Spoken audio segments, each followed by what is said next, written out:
अस्सलाम वालेकुम दोस्तों, आपको बताते चलें इस साल 2022 में ईद उल अज़हा कब मनाई जाएगी, इसका हतमी और सरकारी ऐलान कर दिया गया है। मैं आपको बताता चलूं, इस साल अनोखी ईद होने जा रही है। महकमा मौसमियात और माहिर फल्कियात ने इंतहाई खतरनाक तरीन हाई अलर्ट जारी कर दिया है। मैं आपको मुकम्मल तफसील के साथ आगाह करता हूं इस छोटी सी वीडियो में कि ईद वाले दिन क्या होने जा रहा है और मुल्क भर में ईद कब होगी।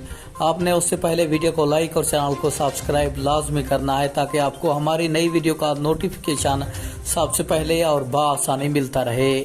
आपका कीमती वक्त ज़ाया किए बगैर बढ़ते हैं वीडियो की जानिब। आपको बताते चलें, अब ईद उल अज़हा मुल्क भर में 10 जुलाई को मनाई जाएगी। आपको बताते चलें, सऊदीया दुबई में ईद उल अज़हा 9 जुलाई को मनाई जाएगी, जबकि पाकिस्तान में 10 जुलाई को ईद उल अज़हा मनाई जाएगी। आपको बताते चलें, ईद वाले दिन इंतहाई खतरनाक तरीन बारिशी स्पेल भी मुल्क भर में दाखिल हो चुका होगा। मुल्क भर में इंतहाई खतरनाक तरीन बारिशें होंगी ईद उल अज़हा वाले दिन भी, और 15 जुलाई तक ये बारिशी सिलसिला मुल्क भर में जारी रहेगा।